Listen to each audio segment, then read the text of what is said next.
सभापति महोदय, आपने मुझे राजस्थान कोचिंग सेंटर नियंत्रण विनियमन अधिनियम विधेयक 2025 पर बोलने का समय दिया। माननीय सभापति महोदय, मैं अपनी बात शुरू करना चाहूँगा कि आज ये हम विधेयक लाने की आवश्यकता क्यों पड़ी। आपको ध्यान होगा, अभी नवंबर 2024 में उच्चतम न्यायालय ने एक डिसीजन दिया। वो डिसीजन ये था, क्योंकि हम बहुत बड़ी चर्चा कर रहे हैं कि कोचिंग सेंटर जिम्मेदार हैं, उन्होंने बड़ा एक इम्पॉर्टेंट डिसीजन दिया कि इन आत्महत्याओं के लिए केवल कोचिंग संस्थान ही जिम्मेदार नहीं हैं। नंबर 1।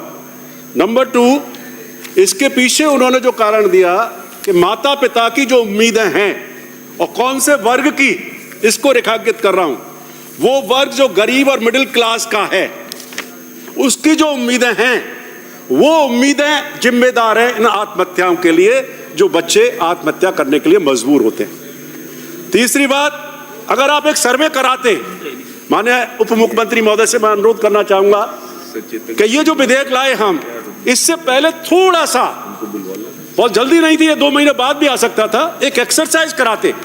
जिस तरह से आपने न्यू एजुकेशन पॉलिसी की अपन बात करते हैं, वेरियस स्टेक होल्डर्स को इनवाइट किया गया, डिस्कशन किए गए, मैं उस पर चर्चा नहीं करना चाहता। कोई भी हम विधेयक लाते हैं पब्लिक का, तो तब उसको ऐसे जिसमें कि माता पिता प्रभावित हो रहे हैं, इंस्टीट्यूशंस प्रभावित हो रहे हैं, इकोनॉमी प्रभावित हो रही है, इस सबको हम ला रहे हैं, तो उससे पहले चर्चा कर लेनी चाहिए थी। क्यों नहीं इसको अपलोड कर दिया गया कि हम ये विधेयक लेके आ रहे हैं, इसको हम अपलोड कर रहे हैं, पब्लिक डोमेन में डाल रहे हैं, अपने सुझाव दीजिए।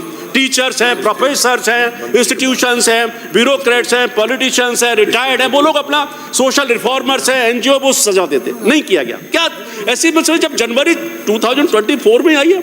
और जहां तक करना चाहें तो मैं उदाहरण देता हूं, हर कंट्री, आप चाइना देख लीजिए, जापान देख लीजिए, यूएस देख लीजिए, यूके देख लीजिए, वहां भी रेगुलेटरी बॉडीज हैं जो कोचिंग सेंटर्स को कंट्रोल करती है, रेगुलेट करती है, लेकिन उनको बनाने से पहले उनको डिस्कशन किया गया। तो मैं आपसे एक तो बिल्कुल पहले से ही कह रहा हूं, इसको आप सोचिए, इसको आप प्रवर समिति को या जो भी चाहें इसको स्थगित करिए। ये बहुत इंपॉर्टेंट है। इसमें कहीं भी मैं चुनौती दे रहा हूं, इस पूरे विधेयक में जो कारण उच्चतम न्यायालय ने दिया, उसका कहीं रिड्रेसल नहीं दिया गया है। एक भी जगह केवल ब्यूरोक्रेटिक कंट्रोल हम स्थापित कर रहे हैं और एक भ्रष्टाचार की दूसरी दुकान खोलने जा रहे हैं।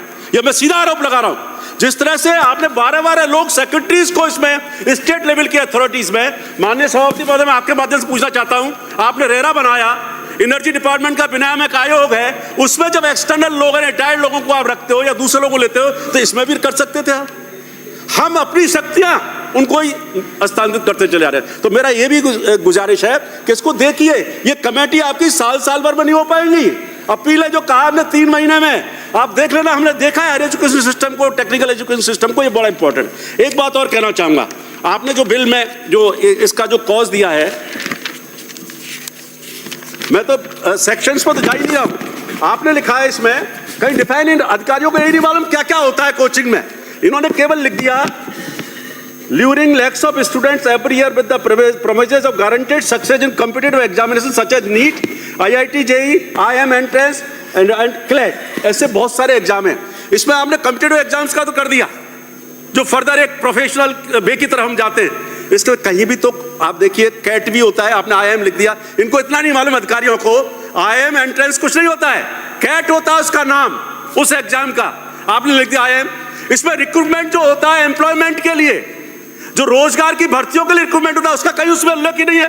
वो भी तो कोचिंग चलाते हैं। इसमें CA की कोचिंग होती है, उसका कहीं उल्लेख नहीं है। CS की कोचिंग होती है, कहीं उल्लेख नहीं है।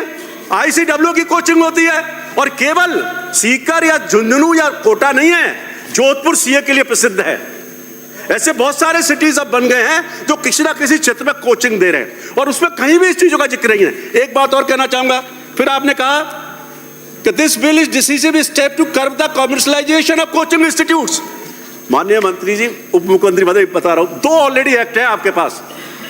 Non educational private institution act 1993, उसको आप देखिए, और एक फीस एक्ट है। क्या हम उसको फॉलो कर पाए? क्या हम उन एजुकेशनल इंस्टीट्यूशंस पर जो प्राइवेट है उस पर रेगुलेट कर पाए? आज तक 93 में आया, और तत्कालीन ललित किशोर चतुर्वेदी लेके आए थे, मैं आज उनका नाम का उल्लेख कर रहा हूं, वो सरकार लेके आई थी उसको, और 96 में नियम भी उसके बने थे, उनका हम उन्हीं को पालन नहीं करा पा रहे। आप कैसे इन कोचिंग इंस्टीट्यूशन को पालन करा पाएंगे? तो मेरा ये कहने का है कि इसको बहुत जल्दीबाजी में, मैं समझता हूं गवर्नमेंट ऑफ इंडिया ने जो एसओपी दी वो जनवरी 2024 में दी। कोरोना पीरियड आया था, आपने देखा गवर्नमेंट ऑफ इंडिया ने एसओपी जारी की थी, तुरंत एक्शन हुआ था, एनजीओस को उनको बुला करके डिस्कशन किया गया था। मैं चाहता आपको भी, मैं कहना चाहूंगा आपको भी जैसे ही एसओपी जारी हुई थी उसी वक्त एक्शन लेना चाहिए था और वेरियस स्टेक होल्डर्स जो हैं, चाहे वो विद्यार्थी हैं, छात्र हैं, टीचर्स हैं, उनको बुलाना चाहिए था, उनको चर्चा करना चाहिए था भाई कैसे इन चीजों को रोका जाए। और मेन कारण मैं आज भी फिर कह रहा हूं, इस सुसाइड पर कोई कंट्रोल नहीं कर पाओगे जब तक पेरेंट्स, माँ बाप, परिवार को आप जागरूक नहीं करोगे, उसकी काउंसलिंग नहीं करोगे। उसको सपने ऐसे दिखा दिए जाते हैं माँ बाप के द्वारा और वो बच्चा अंडर प्रेशर। कल ही मेरे एक स्टूडेंट मेरे पास आया, स्टूडेंट क्या मतलब एक यूथ मेरे पास आया माननीय मंत्री जी, वो बेड़ा पोस्ट में 1.5 करोड़ रुपए की नौकरी छोड़ के आया कि मेरा मन नहीं लगता वहां, बीटेक होल्डर था।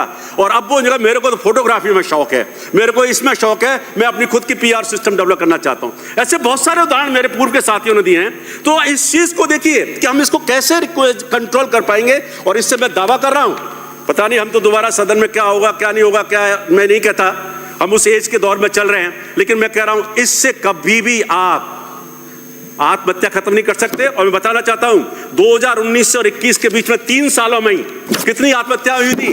मैं पूछना चाहूंगा, आपके अधिकारियों ने बताया होगा, कोई सर्वे किया होगा, जो रिपोर्ट्स हैं 35,950। माननीय सभापति महोदय अभी तो 3 मिनट ही हुई है, सॉरी 35,950 छात्रों ने आत्महत्या की। और क्या एडवर्टाइजमेंट दिए जाते हैं? एक अभी स्लोगन पढ़ा मैंने फिट जी का, start early success early, start early success early. जल्दी से कोचिंग में आओ, मतलब छठी ईयर्स में आ जाओ, 7वीं में आ जाओ, 9वीं में आ जाओ, जितनी जल्दी आप आओगे उतनी ज्यादा सक्सेस मिलेगी। इसी तरह से एक और कहना चाहूंगा कि इसमें आप अगर देखें एज बार नहीं है, जो बहुत इंपॉर्टेंट एसओपी थी, जिसकी वजह से सुसाइड होते हैं। 16 साल के बच्चे का एक एज बार लेके आइए, एक फी कंट्रोल का इसमें कुछ नहीं किया है। इसके अलावा फैकल्टी के बारे में आप सर्वे करवा लीजिए, एक कोचिंग सेंटर एक ही 2-4 नाम फैकल्टी के यूज करता है पूरी कंट्री में कि वो ही पढ़ाएगा, और वो नो डाउट बहुत अच्छे फैकल्टी वाले होते हैं, उन्हीं को प्रचारित करता है। ऑनलाइन शुरू कर दी गई है, इसमें कोई ऑनलाइन को कैसे सिस्टम को कंट्रोल करेंगे बताइए आप, क्या सिस्टम है आपका ऑनलाइन एजुकेशन को? कहीं जिक्र है इसमें? केवल इंस्टीट्यूशन आपने ऑफलाइन ऑफ कैंपस की तो बात की है, ऑनलाइन कैंपसेस जो है उसकी कहीं चर्चा नहीं की है इसमें। और आजकल तो ऑनलाइन कोचिंग हो रही है सब जगह, इसमें कहीं भी जिक्र नहीं ऑनलाइन कोचिंग का। माननीय सभापति महोदय एक और बात कहना चाहूंगा इसमें कि ट्यूटर्स के लिए जो ट्यूटर्स है उसके बारे में कोई बात नहीं की गई। इसके अलावा जो कैरियर काउंसलिंग गाइडेंस उसके लिए कहीं भी आदरणीय सभापति महोदय, एक आप पढ़िए इसमें, आपने कहा आदरणीय सभापति महोदय, आज यह जो बिल आ रहा है बड़ा अफसोस है सभापति महोदय, समर्थन 1 मिनट बस मैं कहना चाह रहा हूँ, ये करते हुए जो है कुछ सवाल करना चाहता हूँ। अगर 12-1 बजे तक भी चला, हाँ ये कुछ बात कहना चाहता हूँ, इसको कुछ निवेदन